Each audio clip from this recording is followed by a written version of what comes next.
ప్రణతి television వీక్షకులందరికీ నమస్కారములు. 2019 మార్చి 1వ తేదీ శుక్రవారం నుంచి 15వ తేదీ శుక్రవారం వరకు ఉన్నటువంటి ఈ పక్షంలో మేషరాశి జాతకులకి ఫలితాలు, సూచనలు, సలహాలు ఎలా ఉన్నాయో తెలుసుకోవడానికి ప్రయత్నం చేద్దాం. ఇక ఈ పక్షమంతా కూడా 5 పాయింట్లతోటి గడిచిపోతున్నది. ముఖ్యంగా 1వ తేదీ ఉదయం దగ్గర నుంచి 4వ తేదీ అర్ధరాత్రి దాటిన తర్వాత 1:43 వరకు ఉన్నటువంటి సమాచారాన్ని గనక కొంత ఆలోచన చేస్తే అది అనుకూల ప్రతికూల వాతావరణాలతో కలిసి ఉంటుంది. అనుకూల ప్రతికూలం అంటే ఏమిటి? వేటిల్లో అనుకూలతలు? అన్నింటిలో అనుకూలతలే, బట్ అన్నింటిలో ప్రతికూలతలు. ముఖ్యంగా తండ్రి వైపు వ్యవహారాలు కానీ, తండ్రి చెప్పేటువంటి నిర్ణయాలు కానీ, లేక తండ్రి వైపు వర్గీయులతో కానీ కొంచెం జాగ్రత్తగా మెలగటానికి, మసలటానికి ప్రయత్నం అంటూ చేయండి. అలాగే తండ్రితో మాట్లాడే సమయంలో కూడా చాలా జాగ్రత్తగా మాట్లాడటానికి ప్రయత్నం చేయండి. ఒక్కొక్కసారి ఒక మాట అదనంగా మాట్లాడితే కష్టంగా ఉన్నట్టు అనిపిస్తుంది, లేక ఒక మాట తక్కువగా మాట్లాడితే మరొక సమస్య వస్తుంది. కనుక ప్రతి మాట కూడా ఆచితూచి మాట్లాడాల్సిన అవసరం ఉందని గమనించాలి. అయితే ఇదే టైంలోనే, అంటే 3వ తేదీ మధ్యాహ్నం దగ్గర నుంచి 4వ తేదీ అర్ధరాత్రి వరకు ఉన్నటువంటి సమయాన్ని కనుక చూస్తే మీ నిత్య వ్యవహారాల సరళిలో ఏదో అనుకూల మార్పులు కనపడుతున్నట్టు కనిపిస్తుంటాయి. ఈ అనుకూల మార్పులు 30 నుంచి 35% మాత్రమే సంకేతాలు వస్తుంటాయి. అంటే సంకేతాలు వచ్చేంత మాత్రాన వాటిని లెక్కలోకి తీసుకోవచ్చా అంటే ఎస్, తీసుకోవచ్చు. అనుకూలంగానే పరిస్థితులు వస్తూ ఉంటాయి. కానీ ముఖ్యంగా మీరు గమనించవలసింది ఏంటంటే, తండ్రి ఇచ్చినటువంటి స్థిర చరాస్తుల విషయంలో ఒకవేళ ఉంటే ఇన్ కేస్ అలాంటి విషయాల్లో మాత్రం హడావుడిగా నిర్ణయాలు మాత్రం తీసుకోవద్దు. కొంచెం ఆచితూచి అడుగులు వేస్తూనే నిర్ణయాలంటూ తీసుకోవాలి. ఇక 2వ పాయింట్, 4వ తేదీ అర్ధరాత్రి దాటిన తర్వాత 1:43 నుంచి 7వ తేదీ మధ్యాహ్నం 2:13 వరకు ఉన్న సమయం అంతా కూడా పూర్తిగా అనుకూలం. 54% వరకు అనుకూల ఫలితాలు వస్తూ ఉంటాయి. అందులో 4వ తేదీ మహాశివరాత్రి పర్వదినం, ఆ రోజు సోమవారం అయింది కనుక ఆ శంభో శంకరుని చక్కగా హోమ అభిషేక విధులతో చక్కగా నిర్వహించుకునేవారు నిర్వహించుకోవచ్చు. అయితే 6వ తేదీ ఆ రోజున మాఘ అమావాస్య బుధవారం అయింది కనుక తమకు ఉన్నటువంటి అనుకూల పరిస్థితులు 54% వరకు అనుకూల పరిస్థితులు వస్తున్నాయి. కానీ ఇలాంటి అనుకూల పరిస్థితుల్లో ఎక్కడైనా ఏదైనా సరే కొంత వ్యతిరేకత రాకుండా ఉండటం కోసంగా 6వ తేదీ మధ్యాహ్నం రాహుకాలం 12 గంటల నుంచి 1:30 వరకు రాహుకాలం ఉంటుంది కనుక ఆ రాహుకాల సమయంలో మాత్రం వీలైనంత వరకు మేలుకొని ఉండటానికి ప్రయత్నించండి. సహజంగా మధ్యాహ్న సమయంలో నిద్రపోరు, కానీ ఏదైనా కొంతమంది నిద్రపోదాము అనుకునేటువంటి వారు ఉంటారు. ఎందుచేతంటే ముందు 4వ తేదీ మహాశివరాత్రి జాగరణ ఉండేవారు ఉంటారు. ఏదైనా కొంత అధికంగా మేలుకొని ఉంటే 6వ తేదీ మధ్యాహ్నం కూడా నిద్రపోదాం అనుకునేవారు ఉంటారు. కనుక 12-1:30 మధ్య మాత్రం నిద్రపోకూడదు. 2వ రోజు 7వ తేదీ రాహు యొక్క కదలికలు ప్రారంభం కాబోతున్నాయి అన్నమాట. ఇక నెక్స్ట్ 7వ తేదీ మధ్యాహ్నం 2:13 నుంచి 9వ తేదీ రాత్రి 1:19 దాకా ఉన్నటువంటి 3వ పాయింట్ని విశ్లేషిస్తే కొంత అనవసరమైనటువంటి ఖర్చు అధికంగా వచ్చేటువంటి అవకాశాలు ఉన్నాయి. అంటే ఎలాంటి ఖర్చు ఉంటుంది అంటే అది వాస్తవంగా అనవసరమైన ఖర్చే. ఎలాంటి ఖర్చే ఉంది? డ్రైవింగ్ చేసే సమయంలో చాలా జాగ్రత్తగా చేయాలి.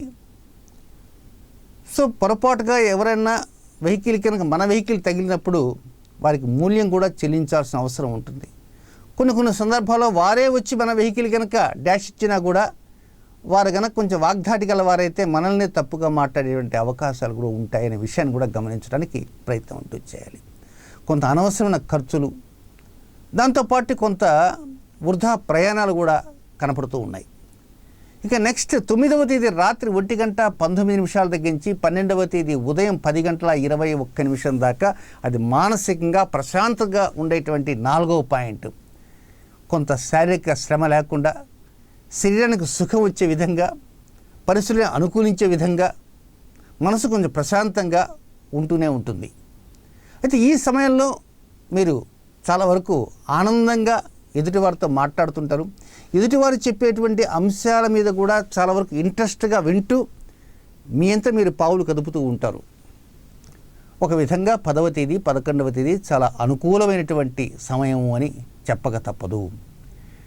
నెక్స్ట్ 5వ పాయింట్ ఏంటంటే 12వ తేదీ ఉదయం 10:21 దగ్గర నుంచి 15వ తేదీ అర్ధరాత్రి వరకు ఉన్నటువంటి సమయం అంతా కూడా అదే సమయంలోనే గ్రహమాలిక యోగం కూడా జరుగుతున్నది.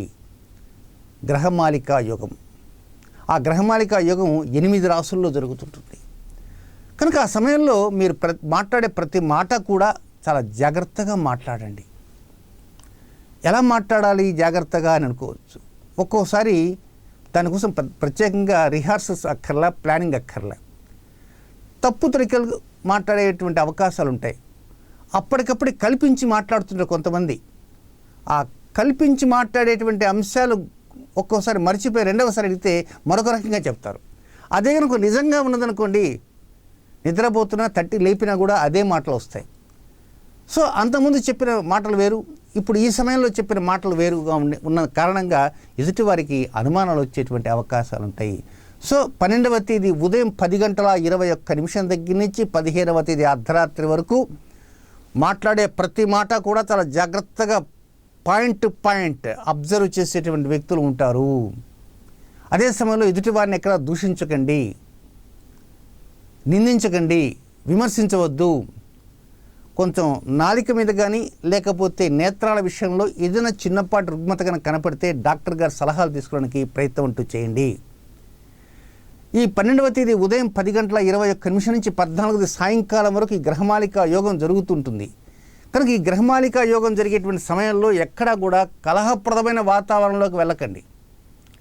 మీరు వెళ్తూ ఉంటారు, రోడ్డు ఎక్కడో చోట కొంతమంది కొట్లాడుకోవటము లేక పెద్ద పెద్దగా అరుచుకోవటాలు ఏదో జరుగుతుంది అనుకోండి, స్థిమితంగా విందాము, అక్కడికి వెళ్ళి స్థాయిగా నిలబడదామనే ఆలోచన వద్దు.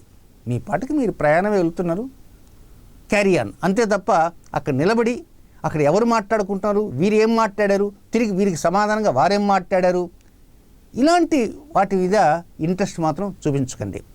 వీలైనంత వరకు ఆ సమయంలో అక్కడ జరిగేటువంటి వాటి మీద మీ దృష్టి కూడా పడకుండా చూడటానికి ప్రయత్నం చేయండి. ఈ మాట ఎందుకు చెబుతున్నానంటే, మన సుబ్బారావు గారు వెళ్ళేటప్పుడు మేము మాట్లాడుతున్నాం కదా, ఆ సుబ్బారావు గారు తిరిగి చూశారు, కావాలంటే సుబ్బారావుని అడుగుదాం దా అంటారు. మళ్ళీ దానికి సాక్ష్యాలు, వీటికంటే నేను చూడలేదంటే పోతుందిగా, నేను చూశానంటే అక్కడ ఏదో జరుగుతుంది అని చెప్పేవారు కొంతమంది ఉంటారు. సో ఎక్కడైనా కలహప్రదమైన వాతావరణం ఉంటే వాటి వైపు దృష్టి ఉంచవద్దు. ఇది గ్రహమాలిక యోగం జరుగుతుంది, అదే సమయంలో మంచి ఇతర యోగాలు కూడా ఉన్నాయి. దానికి సంబంధించిన సపరేట్ వీడియోలు కూడా అందిస్తున్నాను అతి త్వరలోనే. ఆ వీడియోల్లో ఉన్నటువంటి సారాంశం కూడా మీరు పరిశీలించడానికి ప్రయత్నం చేయండి. మొత్తం మీద ఈ పక్షమంతా ఒక విధంగా 15 రోజులకు చెప్పాలి అంటే ఎంత శాతం అనుకూలము అంటే, కొన్ని అనుకూలాలు ఉన్నాయి, కొన్ని ప్రతికూలాలు ఉన్నాయి 5 పాయింట్లతోటి. కానీ అనుకూలతలు ఒక్కోసారి ఎక్కువ ఉన్నాయి, ఒక్కోసారి ప్రతికూలతలు ఎక్కువ ఉన్నాయి. యావరేజ్గా చెప్పాలంటే ఈ పక్షం అంతా విసుగు ఎక్కువగా ఉంటుంది, కోపం ఎక్కువగా ఉంటుంది, ఖర్చు ఎక్కువగా ఉంటుంది, ఒక్కోసారి అసహనం కూడా పెరిగిపోతుంటుంది. ఎంతకాలం పట్టు చేయాలా ఏమిటో. మరి జనవరి వచ్చింది, ఫిబ్రవరి వచ్చింది, మార్చి వచ్చింది, మళ్ళీ మార్చి వెళ్తుంది, అలా మళ్ళీ నెక్స్ట్ జనవరి వస్తుంటుంది. కొంచెం వేదాంత ధోరణిలో కూడా ఒక్కోసారి మాట్లాడేటువంటి అవకాశాలు ఉంటాయి. సో ఈ పక్షం అంతా కూడా మీకు ఒక్క ముక్కలో చెప్పాలంటే 21% మాత్రమే అనుకూలము. కొంచెం రుణాన్ని తగ్గించుకోవడానికి ప్రయత్నం చేయండి. రుణం మాత్రం అధికంగా చేయటానికి మాత్రం ప్రయత్నం అంటూ చేయవద్దు. మరి 4వ తేదీ శివరాత్రి, మహాశివరాత్రి, శంభోశంకర్ దర్శించుకోండి. 6వ తేదీ బుధవారం మాత్రం మధ్యాహ్నం రాహుకాల సమయంలో నిద్ర మాత్రం పోకండి, భోజనం చేయండి, చక్కగా ఇబ్బంది అంటూ ఏం లేదు. 6వ తేదీ ఆ రాహుకాల సమయంలో మేలుకొని ఉండటానికి ప్రయత్నం అంటూ చేయండి. నమస్కారం.